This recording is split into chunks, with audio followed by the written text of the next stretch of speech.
Hey friends, hello and welcome back to Pen and Papers once again. This is Siddharth, and the pen I'm going to review today is Pelikan 205 Duo.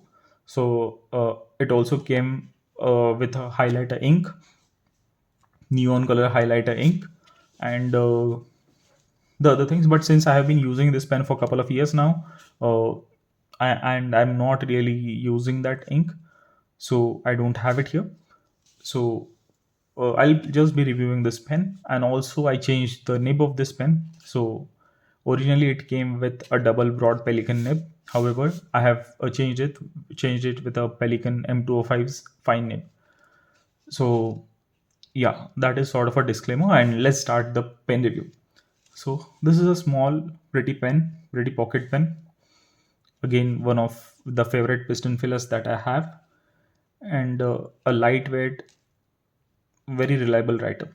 So let's start the review. The pen is made up of plastic mostly, except for a few metal fittings. So here you can see there's this Pelican logo, metal finial, then metal steel clip, very functional. Then there's this simple cap band.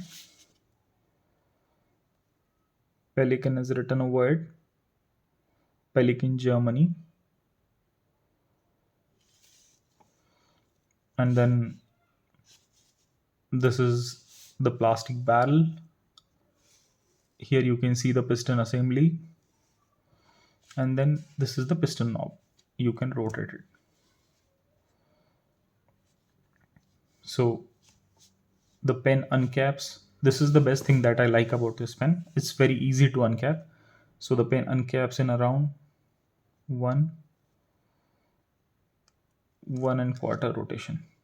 I accidentally turned the piston knob, so the ink spill has happened. Let's clean it first. So the nib and cap are clean now. So let's see. Once you uncap the pen, it comes with the steel nib, not the steam exactly, but a similar kind of nib. This is again a Pelican nib. There's this Pelican logo, Pelican written over it, and it's a fine nib. So I'm not sure if it's very clear. Oh, yeah, here you can see it's a fine nib. So again, it's a very reliable writer, holds a decent amount of ink. Almost this entire capacity is used by the ink. Half the barrel can be filled with the ink. Very easy to disassemble. You can take apart this piston assembly. I wouldn't recommend it. It might take some efforts, but however, removing the nib is very easy. This nib can be unscrewed pretty easily, and then you can clean it if you want to clean it that way. Otherwise, with the piston also you can clean it very easily. So let's see the size comparison. It's a small pen, pocket size pen, very usable. So let's see the size comparison. This is Pelikan M205.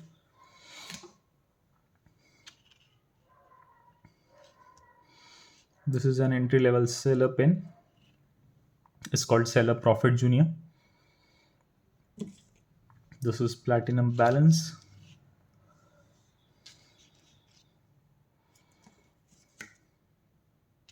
This is Moonman T1.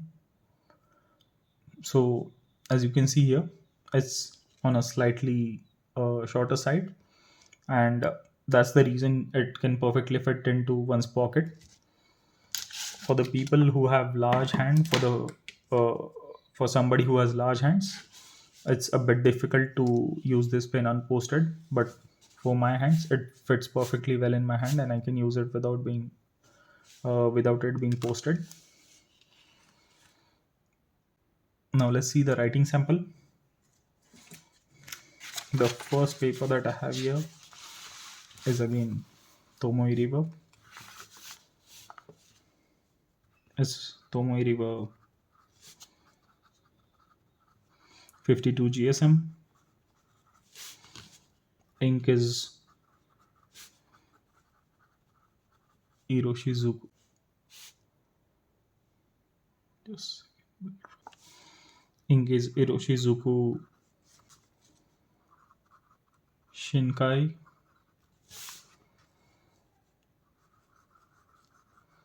Writes well. Reverse writing is also very smooth and almost no size difference here.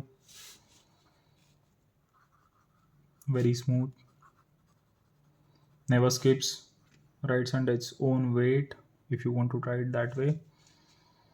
And exceptional ink flow.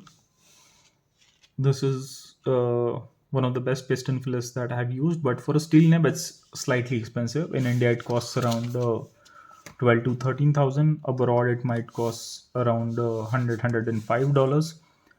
So for that price range, some may find it a bit expensive, but for me, it's I bought it at a very cheap price a few years ago, almost half the price that it is now. So I totally find this pen value for money, and even at current price, I would highly recommend this pen. It's a really good pen, very well built. Let's see how much does this weigh. So that box can be ticked off. Let's see how much does this weigh. Inked and capped, it weighs just 15 grams. So you can use this for longer writing sessions. For someone who prefers some heft to their pen, this is not the pen for you. And someone who prefers big pens, again, this is not the pen for you. The grip section of this pen is plastic, and it slightly tapers down towards the nib part, which makes it very comfortable to hold, at least for me. But again, for larger hands, this might not be so comfortable. All in all, this is a very good pen. If you can get your hands on this pen, I would definitely recommend it. And for the people who have bigger hands, they can go for Pelikan 600, Pelikan 800, Pelikan 1000, or according to your choice and preferences. This one has a steel nib. They have gold nib. So uh, but for Pelikan, the gold nibs are not very flexible, or they don't have any bounce to them. They are almost very stiff. So just for the sake of having a gold nib, you can have it. Writing experience, however, is exceptional. So that's about it, folks. If you like this video, if you like this review, please like, share, and subscribe. Your comments, your suggestions are always welcome. Your support has been overwhelming, and we'll try to review some more pens in coming future. Because of my job and other things, I'm not getting much of time nowadays to review this thing, but planning to have some really nice videos coming up soon. So stay tuned and subscribe to this channel. And that's about it. Stay well, stay safe. Thank you. Bye bye.